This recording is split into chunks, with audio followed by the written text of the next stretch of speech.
പ്രിയ ജനമുഖം പ്രേക്ഷകർക്ക് നമസ്കാരം.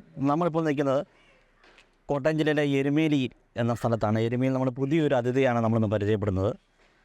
അതായത് നമുക്ക് ഇപ്പോൾ നിങ്ങൾ കാണുന്നുണ്ട് നമ്മുടെ ബാക്കിൽ ഒരു നെറ്റിപ്പട്ടം കണ്ടിട്ടുണ്ട്. ഇതിൻ്റെ സൃഷ്ടികർത്താവായിട്ടുള്ള ശ്രീകല പ്രമോദിനെയാണ് നമ്മളിന്ന് പരിചയപ്പെടുന്നത്. ശ്രീകല പ്രമോദ് വളരെ വർഷങ്ങളായിട്ട് ഇങ്ങനെ പലർക്കും നമുക്ക് നെറ്റിപ്പട്ടം അതുപോലെ തന്നെ മറ്റു തരത്തിലുള്ള കൗതുക വസ്തുക്കൾ ഉണ്ടാക്കി ഇങ്ങനെ ചെയ്യുന്ന ഒരാളാണ്. അപ്പം ശ്രീകലയുടെ വിശേഷങ്ങൾ ചോദിച്ച് അറിയാം. നമസ്കാരം. നമസ്തേ. എന്നാണ് ഈ നെറ്റിപ്പട്ടം ഉണ്ടാക്കുന്ന ആ ഒരു പ്രൊഫഷൻ തിരഞ്ഞെടുക്കാൻ കാരണമെന്നാണ്, അത് എങ്ങനെയാണ് ഇതിലേക്ക് വരാൻ കാരണം? ആ കാര്യങ്ങളെ ഞാൻ സ്റ്റാർട്ട് ചെയ്തത് കൊറോണ കഴിഞ്ഞിട്ടുള്ള ഒരു ഭാഗത്തിലാണ് ഇത് തുടങ്ങിയത്. ഇപ്പോൾ കൊറോണയൊക്കെ വന്ന് ആകപ്പാടെ ഇങ്ങനെ ഡള്ളായി വീട്ടിൽ തന്നെ ഇരുന്ന് ആകപ്പാടെ ഒരു വല്ലാത്തൊരു അവസ്ഥയിലേക്ക് വന്നു. ഇതിൽ നിന്ന് നമുക്കൊരു റിക്കവർ ആകാൻ വേണ്ടിയിട്ടാണ് ഇങ്ങനെ തുടങ്ങിയത്. പിന്നെ എനിക്കിതിനെക്കുറിച്ച് നേരത്തെ മുതലേ ഒരു താല്പര്യം ഉണ്ടായിരുന്നു. എന്ന് വെച്ചാൽ ഇവിടെ എരുമേലി അമ്പലത്തിൽ ഈ ആനയുടെ ഒറിജിനൽ നെറ്റിപ്പട്ടം ഉത്സവ സമയത്ത് ഇതുപോലെ അതിൻ്റെ ഇതൊക്കെ അഴിഞ്ഞു പോകുമ്പോൾ ഞാനവിടെ അതിങ്ങനെ തുന്നി കൊടുക്കാൻ വേണ്ടി വെച്ചിട്ട് പോകുമായിരുന്നു. അപ്പോൾ അന്നേരം മുതലേ എനിക്കതിനോടൊരു താല്പര്യമായിരുന്നു. പിന്നെ ആദ്യം ഒരു ഓൺലൈനിൽ ഒരു സാമ്പിൾ സാധനം മേടിച്ച് ജസ്റ്റ് ഒന്ന് ഉണ്ടാക്കി നോക്കി. അതിൻ്റെ ഒരു ഫ്രണ്ടിന് കൊടുത്തു. അപ്പോൾ അത് അഭിപ്രായം പറഞ്ഞു. അഭിപ്രായം പറഞ്ഞു.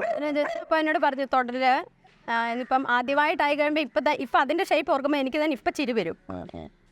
അന്ന് വെറുതെ ഒരു സാമ്പിളിന് അന്ന് ചെയ്ത് നോക്കിയതാണ്. അത് ഞാൻ കൊടുത്തേച്ചിട്ട് ഞാൻ പൈസ മേടിച്ച് കഴിഞ്ഞ് വെച്ചിട്ട് ഞാൻ ഇതിനെക്കുറിച്ച് കൂടുതൽ അന്വേഷിച്ചു. ഇതങ്ങനെ അല്ലാതെ നമുക്ക് കുറച്ചുകൂടെ നന്നായിട്ട് എങ്ങനെ ഇവിടെ നിന്ന് കിട്ടും എന്ന് അന്വേഷിച്ച് കഴിഞ്ഞപ്പോഴാണ് തൃശ്ശൂർ ഇതിൻ്റെ ഒരു ഷോപ്പ് ഉണ്ടെന്നുള്ള വിവരം കിട്ടിയത്. അത് പിന്നെ അവിടെ പോയി ചെന്ന് എടുത്ത് കൊണ്ടുവന്ന് ഇത് ഈ നെറ്റിപ്പട്ടം അല്ലെങ്കിൽ മറ്റു തരത്തിലുള്ള ഇങ്ങനെ കൗതുക വസ്തുക്കൾ ഇങ്ങനെയുണ്ടെങ്കിൽ ആരെങ്കിലും ഗുരുവായിട്ട് സ്വീകരിക്കണം ഓൺലൈനാണ്, എങ്ങനെയാണിത് പഠിച്ചെടുക്കാൻ? ഇല്ല, പഠിച്ചെടുത്തത് ഈ ഞാൻ പറഞ്ഞ ഉപദേശങ്ങൾ വേണമല്ലോ. നമ്മൾ ഉണ്ടാക്കിയ ഒരു ഇതിനെക്കുറിച്ച് ഒരു താല്പര്യമുള്ളതായതുകൊണ്ട് നമ്മൾ ഇതിനെക്കുറിച്ച് കൂടുതൽ ഓൺലൈനിലായാലും അന്വേഷിച്ച് യൂട്യൂബിലൊക്കെ കണ്ട് ചെയ്തു. പിന്നെ ഒറിജിനൽ സാധനം നമുക്ക് അടുത്തറിയാവുന്നത് കൂടെ കൊണ്ട് അതിനോട് ഇച്ചിരി കൂടെ ഇപ്പം നമുക്കറിയാം. ഞാനത് അറിഞ്ഞു കേട്ടുണ്ട്. ഈ ഒരു നമ്മൾ നെറ്റിപ്പട്ടം ഉണ്ടാക്കി ഇതിൻ്റെ ഒരു കെട്ടുണ്ട്. ഇത് വലിയൊരു പ്രശ്നമുള്ള സംഭവമാണ്, കെട്ട് പഠിക്കുക. ഇത് അതിനെപ്പറ്റി ഒന്ന് പറഞ്ഞാലോ? ഇത് പലതരത്തിൽ നമുക്കിതിങ്ങനെ കെട്ടി ഇത് ആദ്യം നമ്മൾ ഇതിൻ്റെ ഈ ഫ്രെയിം ചെയ്ത് കഴിയുമ്പോഴാണ് പിന്നെ കൃത്യമായിട്ട് അളവെടുത്താണ് ഈ നൂല് കെട്ടുന്നത്. പ്രത്യേക തരത്തിലുള്ള കെട്ടാണ്. അങ്ങനെ ഇത് കെട്ട് പിടിച്ചു കഴിഞ്ഞാൽ മാത്രമേ ഇത് നന്നായ രീതിയിൽ ഇത് ചെയ്യാൻ വേണ്ടി വെച്ചിട്ട് പറ്റത്തുള്ളൂ. അപ്പോൾ ഈ കെട്ട് ഇതെങ്ങനെയാണ് കെട്ടുന്നതെന്ന് ഞാൻ ഈ ആനയുടെ നെറ്റിപ്പട്ടം ഒറിജിനലായിട്ട് ചെയ്യുന്ന അവിടെ ഒരു ദിവസം പോയി. അപ്പം അവിടുത്തെ ചോദിച്ചു നമ്മൾ. അപ്പം അവർ ആനയ്ക്കും ഇതേ പാറ്റേണിൽ തന്നെയാണ് ആനയുടെ നെറ്റിപ്പട്ടത്തിനും ഇത് കെട്ടുന്നത്. അപ്പോൾ അത് കണ്ട് കഴിഞ്ഞ് കഴിഞ്ഞപ്പോഴത്തേനും നമുക്കവരെ ജസ്റ്റ് കാണിച്ചു തന്നു. ഈ രീതിയിലാണ് അത് ചെയ്യുന്നത് എന്നുള്ള കാര്യം അവർ കാണിച്ചു തന്നപ്പോൾ ഒരു നെറ്റിപ്പട്ടം ഉണ്ടാക്കുന്നതിൻ്റെ ഒരു ട്രേഡ് സീക്രട്ടാണ് ഈ കെട്ടെന്ന് പറഞ്ഞത്. അങ്ങനെ പെട്ടെന്ന് പഠിക്കാൻ പറ്റുന്ന ഒരു സംഭവമല്ല കെട്ടുക എന്നുള്ളത്. ഈ നെറ്റിപ്പട്ടം അല്ലാതെ മറ്റു ഏതൊക്കെ തരത്തിലുള്ള കൗതുക വസ്തുക്കളാണ് ഉണ്ടാക്കുന്നത്? ഈ ബർത്ത്ഡേക്ക് അല്ലെങ്കിൽ വാലന്റൈൻസ് ഡേക്കൊക്കെ നമ്മൾ ഇത്തരം ഫോട്ടോ വെച്ചിട്ട് ഇതിങ്ങനെ ചെയ്തു കൊടുക്കുന്നുണ്ട്. ഇതിങ്ങനെ ചിലർക്ക് ഇതുപോലെ അവരുടെ ബർത്ത്ഡേക്ക് അവരുടെ കുട്ടികളുടെ ഫോട്ടോ ആയാലും അല്ലെ കപ്പിൾസിൻ്റെ ഫോട്ടോയൊക്കെ വെച്ച് അത് വെച്ച് ചെയ്ത്, അല്ലാത്തത് നമ്മളിങ്ങനെ രൂപങ്ങൾ വെച്ച് ചെയ്തു കൊടുക്കുന്നുണ്ട് പല ഷേപ്പിൽ. അപ്പോൾ ഈ രീതിയിലായാലും റൗണ്ടായിട്ട് പല രീതിയിലുള്ള നമ്മുടെ രീതിയിലുണ്ട്. പല ഫാഷനിലുള്ളത് പല ഫാഷനിലുള്ളത് നമ്മളിതുപോലെ ഇത് ചെയ്തു കൊടുക്കുന്നുണ്ട്. അത് കസ്റ്റമർക്ക് അവരെന്താണോ ആവശ്യപ്പെടുന്നത് അതനുസരിച്ച് നമ്മൾ ചെയ്തു കൊടുക്കുന്നു. നമ്മുടെ എരുമേലി അല്ലാതെ മറ്റേ ദൂരപ്രദേശങ്ങളും ഓർഡറുകളൊക്കെ കിട്ടാറുണ്ടോ? ഉണ്ട്. ദൂരദേശങ്ങളിൽ കിട്ടാറുണ്ട്. ഇന്ത്യയിൽ എവിടെയും നമ്മൾ ഇത് കൊറിയർ ചെയ്ത് കൊടുക്കുന്നുണ്ട്. ഇതുവരെ ഉണ്ടാക്കിയതിൽ ഏറ്റവും വലുപ്പമേറിയ നമ്മുടെ നെറ്റിപ്പട്ടം എത്ര അടി ഉള്ള നെറ്റിപ്പട്ടം? 5 അടി വരെയുള്ളത് ചെയ്തിട്ടുണ്ട്. കസ്റ്റമർ എന്താണോ നമ്മളോട് ആവശ്യപ്പെടുന്നത് അവരുടെ ഇഷ്ടത്തിനാണ് നമ്മളത് അവർക്ക് വേണ്ടിയിട്ട് ചെയ്തു കൊടുക്കുന്നത്. നെറ്റിപ്പട്ടം അലങ്കരിക്കാനുള്ള മറ്റു വസ്തുക്കളായിരിക്കും അല്ലേ? ഇതൊക്കെ എന്തെല്ലാമാണെന്ന് പറഞ്ഞുതരാമോ? ഇതിനാണ് ചൂരൽപ്പൊളി എന്ന് പറയും. ഇത് അതിൻ്റെ സൈഡിൽ ഒട്ടിക്കുന്ന ബീഡ്സുകളാണ്. ഇത് പല അളവിലുണ്ട്. ഇത് അതിൻ്റെ ചെറുതാണിത്. അത് അതിനും ചെറുത്. അതിപ്പോൾ നമ്മൾ ഇതെല്ലാം ഫില്ലിംഗ് ബോൾസ് ആണ്. ഇത് ഈ സാധനങ്ങൾ ഫില്ലിംഗ് ബോൾസ്. പിന്നെ ഇതിങ്ങനെ ഇത് വലുത് ഇതിന് ഒട്ടിക്കാൻ വേണ്ടിയിട്ടാണ് ഇതിങ്ങനെ സെപ്പറേറ്റ് ആയിട്ട് ഓരോ ചൂരൽപ്പൊളിയായിട്ട് വരുന്നത്. അതല്ലാതെ ഇതുപോലത്തെ ഫ്രെയിം ആയിട്ടുള്ള ചൂരൽപ്പൊളി നമുക്ക് കിട്ടുന്നതാണ്. ഇത് 3.5 അടിയോ 4 അടിയോ? 1.5 അടി. ഈ ഒരു നെറ്റിപ്പട്ടം ഉണ്ടാക്കാൻ ഏകദേശം എത്ര ദിവസത്തോളം മെനക്കെട്ട് കാണും? ഒരു ദിവസം അല്ല 1.5 ദിവസം പൂർണ്ണമായിട്ട്. 1.5 ദിവസം. ഇപ്പം ചില സമയങ്ങളിൽ കസ്റ്റമർ നമ്മളോട് പെട്ടെന്ന് ഒരു സാഹചര്യത്തിൽ അയ്യോ നാളെ ഞങ്ങൾക്ക് വേണം അതൊന്നും ഉണ്ടാക്കി തരാൻ പറഞ്ഞു കഴിഞ്ഞാൽ നമ്മളപ്പം ഇച്ചിരി കൂടെ സമയം കൂടുതൽ സാധനങ്ങൾ അവൈലബിൾ ആണെങ്കിൽ സാധനങ്ങൾ കൂടുതൽ നമ്മൾ അവൈലബിൾ ആണ്. നമ്മൾ സാധനങ്ങൾ കൂടുതൽ എടുത്ത് വെക്കുന്നതാണ്. അപ്പം നമ്മൾ അതിൻ്റെ അനുസരിച്ച് ചെയ്തു കൊടുക്കും. ഇതിൻ്റെ എങ്ങനെയാണ് ഇതിൻ്റെ റേറ്റും കാര്യം, അതുപോലെ തന്നെ കസ്റ്റമർ പറയുന്ന റേറ്റാണ് എങ്ങനെയാണ് ഇത് ഉണ്ടാക്കി കൊടുക്കുന്നത്? കസ്റ്റമർ പറയുന്ന റേറ്റിനനുസരിച്ചാണ് നമ്മൾ സാധനങ്ങൾ ഉണ്ടാക്കി കൊടുക്കുന്നത്. അപ്പം ചിലർക്ക് 3.5 അടിക്ക് അവർ ഇച്ചിരി കൂടെ റേറ്റ് കൂടുതൽ വിൽക്കും. അപ്പം അന്നേരം ഈ ചൂരൽപ്പൊളി എല്ലാ ഭാഗങ്ങളിലും നമ്മൾ വെച്ച് കൊടുക്കും. ഇതുപോലെ എല്ലാ ബോൾസിനും ഈ ചൂരൽപ്പൊളി എന്ന് പറഞ്ഞ സാധനം വെച്ച് കൊടുക്കും. അപ്പം അവരുടെ റേറ്റ് കുറവാണെന്നുണ്ടെങ്കിൽ ഇതുപോലെ നമ്മൾ ഈ ബോൾസ് മാത്രമായിട്ട് വെച്ച് കൊടുക്കും. അവരെന്താണോ ആഗ്രഹിക്കുന്നത് അത് നമ്മൾ അവരുടെ ഇഷ്ടത്തിന് നമ്മൾ ചെയ്തു കൊടുക്കുന്നു. അപ്പോൾ ഒരു അലങ്കാരത്തിന് മാത്രമല്ല, മറ്റു തരത്തിലുള്ള പല ആവശ്യങ്ങൾക്കും, അതായത് കയറി താമസമാണെങ്കിലോ മറ്റു തരത്തിലുള്ള ബർത്ത്ഡേ ഫംഗ്ഷൻ ആണെങ്കിലും പലതരത്തിലുള്ള നമ്മുടെ ഇങ്ങനെയുള്ള കരകൗശല വസ്തുക്കൾ നമ്മൾ ഉണ്ടാക്കി കൊടുക്കും അല്ലേ? ഇത് തടമ്പാണ്. നമ്മൾ അമ്പലങ്ങളിലൊക്കെ നമ്മുടെ ഉത്സവത്തിന് ഉപയോഗിക്കുന്ന തടമ്പിൻ്റെ ചെറിയ രൂപമാണ്, സാമ്പിളാണ്. ഈ തടമ്പിൻ്റെ ഇതൊക്കെ നമുക്ക് മേടിക്കാൻ കിട്ടുന്നു. ഇതെല്ലാം മേടിക്കാൻ കിട്ടും. ബാക്കി ഈ സാധനങ്ങളെല്ലാം നമ്മൾ ഇതെല്ലാം വേറെ സാധനങ്ങളാണ്. ഇതെല്ലാം പൂളുകളും എല്ലാം വേറെ ആണ്.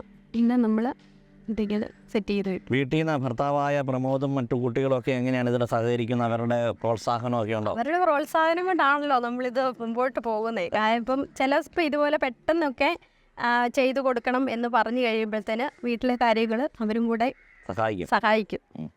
സഹായിച്ച് നമുക്ക് അതിൻ്റെ ഇത് ചെയ്തു തരും. ഇത് കൂടാതെ നമ്മുടെ ശ്രീകലയ്ക്ക് നമ്മുടെ ഗവൺമെൻറ്റിൽ നിന്ന് ഒരു ചെറിയൊരു ലൈസൻസ് പോലുള്ള സംഭവങ്ങൾ നമ്മൾ കിട്ടിയിട്ടുണ്ട്. Office of the development of the കമ്മീഷൻ്റെ അതിൽ നിന്നൊരു പരീക്ഷ എഴുതി പാസ്സായ സർട്ടിഫിക്കറ്റ് ലഭിച്ചിട്ടുണ്ട്. അതുകൊണ്ട് ഗവൺമെൻറ്റിൻ്റെ എല്ലാ തരത്തിലുള്ള ഗവൺമെൻറ് ഓഫ് ഇന്ത്യയുടെ എല്ലാ തരത്തിലുള്ള പ്രോത്സാഹനവും അതുപോലെ മറ്റു തരത്തിലുള്ള കാര്യങ്ങളൊക്കെ നമുക്ക് ശ്രീകലയ്ക്ക് കിട്ടിയിട്ടുണ്ട്. നല്ലൊരു വിദഗ്ധയാണ് ഇതിൽ. നമുക്ക് ഭർത്താവായ പ്രമോദിനോട് 2 വാക്ക് ചോദിക്കാം. നമുക്ക് ശ്രീകലയുടെ കഴിവിനെ പറ്റി ഭർത്താവായ പ്രമോദിനോട് ചോദിക്കാം. എങ്ങനെയാണ് ഭാര്യയുടെ ഈ ഒരു കഴിവ് മനസ്സിലാക്കാൻ സാധിച്ചത്? കുറച്ച് കാലമായിട്ട് എന്നോട് പറയാം, എനിക്ക് നെറ്റിപ്പട്ടം ഉണ്ടാക്കണം എന്ന് പറയും. ഞാൻ പറയും നീ ഉണ്ടായിക്കോ. അതിനെ കൂടുതൽ എന്നാന്ന് വെച്ചാൽ ഞങ്ങൾ പിള്ളേരാരുമില്ല, അമ്മമാരെല്ലാം പഠിക്കാൻ പോയി. ഞാൻ ജോലിക്ക് പോവും, തന്നെ ഇരിക്കുന്നു, ഭയങ്കര ബുദ്ധിമുട്ടാണ്, ബോറടിയാണ് എന്നും പറഞ്ഞാണ് ഇതിലോട്ട് എടുത്ത് ചാടുന്നത്. അപ്പം അങ്ങനെയാണ് കാര്യങ്ങൾ. ഇപ്പോൾ ഇതുവരെ എത്ര നെറ്റിപ്പട്ടം ഉണ്ടാക്കി എടുത്തിട്ടുണ്ട്? ഏകദേശം ഒരു 10-60 എണ്ണം കൊടുത്തിട്ടുണ്ട്. വേറെ ആരുമില്ല, ഞാൻ തന്നെ ചെയ്യുന്ന ഒരു സാറ്റിസ്ഫാക്ഷൻ നമ്മൾ തന്നെത്താൻ ചെയ്യുന്നതായതുകൊണ്ട്. ഇത് എല്ലാവർക്കും കിട്ടുന്നൊരു കഴിവല്ല. ഇങ്ങനെ ഇതാണുള്ളത്. വളരെ ക്ഷമപൂർവ്വം, വളരെ വിഷമിച്ച്, ഭയങ്കര പേഷ്യൻസ് ക്ഷമ വേണം, നമുക്കൊരു ഇഷ്ടം വേണം. നമ്മൾ ഏതൊരു കാര്യത്തിലൂടെ നമ്മൾ ചെയ്യുമ്പോൾ നമുക്ക് അതിനോടൊരു നമുക്കൊരു ഇഷ്ടം വേണം. നെറ്റിപ്പട്ടം ഒരു അലങ്കാര വസ്തു മാത്രമല്ല, അതിന് ചില ശാസ്ത്രീയ വിധികളുണ്ട് ഇതിനകത്ത് ചെയ്യാനൊക്കെ. അതിനെപ്പറ്റി ശ്രീകലയ്ക്ക് എന്തൊക്കെ കാര്യങ്ങൾ അറിയാമെന്ന് പറഞ്ഞ് നമ്മുടെ പ്രേക്ഷകർക്ക് കൊടുക്കാമോ? അത് നെറ്റിപ്പട്ടം ഈ പറഞ്ഞ പോലെ കേവലം ഒരു അലങ്കാരം മാത്രമല്ല, അതിന് കുറച്ച് ശാസ്ത്രീയമായിട്ടുള്ള കാര്യങ്ങളുണ്ട്. അത് ഈ മുകളിൽ കാണുന്നതാണ് സപ്തർഷികൾ, ത്രിമൂർത്തികൾ, ലക്ഷ്മി, സരസ്വതി, പാർവതി, അഷ്ടവസുക്കൾ, നവഗ്രഹങ്ങൾ. ഇതാണ് മൂലഗണപതി. ഈ മൂലഗണപതിയാണ് നമ്മൾ ആദ്യം ഈ നെറ്റിപ്പട്ടം ഉണ്ടാക്കുമ്പോൾ നമ്മൾ ഈ മൂലഗണപതിയെയാണ് ആദ്യം ഒട്ടിക്കുന്നത്. ബാക്കി നക്ഷത്രങ്ങളെ പ്രതിനിധാനം ചെയ്യുന്നു. ബാക്കിയുള്ള ബീഡ്സ് മുത്തുകളെല്ലാം നക്ഷത്രങ്ങളെ പ്രതിനിധാനം ചെയ്യുന്നു. ഈ നെറ്റിപ്പട്ടത്തിൻ്റെ വലിപ്പം അനുസരിച്ച് നമുക്ക് എല്ലാ കാര്യങ്ങളും അലങ്കരിക്കാൻ വേണ്ടി പറ്റുമോ? ഇത് നെറ്റിപ്പട്ടം വലിപ്പം കൂടുന്നതിൻ്റെ അനുസരിച്ച് എല്ലാ ശാസ്ത്രവിധി പ്രകാരമുള്ള കാര്യങ്ങൾ നമുക്ക് നെറ്റിപ്പട്ടത്തിൽ ആഡ് ചെയ്യാൻ വേണ്ടി വെച്ചിട്ട് പറ്റത്തുള്ളൂ. ചിലർക്ക് ചെറിയ ഇതാണെന്നുണ്ടെങ്കിൽ നമുക്ക് എല്ലാ കാര്യങ്ങളും അതിൽ ഉൾക്കൊള്ളിച്ച് ചെയ്യാൻ വേണ്ടിയിട്ട് സാധിക്കത്തില്ല. ഈ നെറ്റിപ്പട്ടം അല്ലാതെ മറ്റു പലതരത്തിലുള്ള വസ്തുക്കളിൽ ഉദാഹരണം പറയാൻ പല വിഭാഗത്തിൽപ്പെട്ട ആൾക്കാരുടെ ഇപ്പം പിന്നെ ക്രിസ്ത്യാനികളുടെ ആയിട്ടുള്ള പല ആൾക്കാരും നെറ്റിപ്പട്ടം ചെയ്യാൻ വേണ്ടി വരുന്നുണ്ട്. അപ്പോൾ അവർക്ക് പല രീതിയിലുള്ള വസ്തുക്കൾ ചെയ്ത് കൊടുക്കാറുണ്ട്. ചെയ്തു കൊടുക്കുക. ഈ നെറ്റിപ്പട്ടത്തെ തന്നെ ചിലർക്ക് അവർക്ക് യേശുവിൻ്റെ ഇത് വെച്ചിട്ട് പിന്നെ അതുപോലെ കുരിശ് വെച്ച് കഴിഞ്ഞ് അങ്ങനെയൊക്കെ നമ്മൾ അവരുടെ എന്താണോ ആഗ്രഹിക്കുന്നത് അതനുസരിച്ച് നമ്മൾ ചെയ്തു കൊടുക്കാറുണ്ട്. അവരെന്താണോ നമ്മളോട് ചോദിക്കുന്നതനുസരിച്ച് നമ്മൾ ചെയ്തു കൊടുക്കുന്നു. നെറ്റിപ്പട്ടം മാത്രമല്ല, പിന്നെ അമ്പലത്തിലേക്കുള്ള ക്ഷേത്രങ്ങളിലേക്കുള്ള ഉടയാടകൾ ചോദിക്കാൻ മറന്നുപോയി. ഒരു ഉടയാടയും കൂടെ തയ്ച്ചു കൊടുക്കുന്ന ഒരാളാണ് നമ്മുടെ ശ്രീകല. അമ്പലത്തിലേക്ക് അതും ചെയ്തു കൊടുക്കുന്നുണ്ട്. വളരെ നല്ല കാര്യങ്ങളാണ് ചെയ്തത്. അതിനെപ്പറ്റി ഉടയാട എങ്ങനെയാണ്, അത് ശാസ്ത്രവിധികളൊക്കെ ഉണ്ടോ അതിന്? ഉടയാടയ്ക്ക് അങ്ങനെ ഇല്ല. നമ്മളതിൻ്റെ ഓരോരുത്തരുടെ വലിപ്പം അനുസരിച്ച് ഓരോ ക്ഷേത്രങ്ങളിലെ തിടമ്പിൻ്റെ അനുസരിച്ച് അതിൻ്റെ വലിപ്പം അനുസരിച്ച് തയ്ച്ചു കൊടുക്കും. അപ്പം നമ്മുടെ ജനമുഖൻ TV-ക്ക് വേണ്ടി ഇത്രയും സമയം നമുക്ക് വേണ്ടി ചെലവഴിച്ച ശ്രീകല പ്രമോദനെ വളരെയധികം നന്ദി അറിയിക്കുന്നു. ശ്രീകലയുടെ ഈ ഒരു നെറ്റിപ്പട്ടം മറ്റു തരത്തിലുള്ള കലാവസ്തുക്കൾ നമ്മുടെ ലോകമെമ്പാടും അറിയപ്പെടട്ടെ. ശ്രീകലയ്ക്ക് ഒത്തിരി ഓർഡർ കിട്ടട്ടെ എന്ന് ഞങ്ങൾ ആശംസിക്കുകയും ചെയ്യുന്നു. കേരളത്തിൽ എവിടെ വേണമെങ്കിലും നമ്മൾ കൊറിയർ ചെയ്ത് കൊടുക്കുന്നതാണ്. ജനമുഖൻ TV-ക്ക് വേണ്ടി ഉമേഷ് കുമാർ.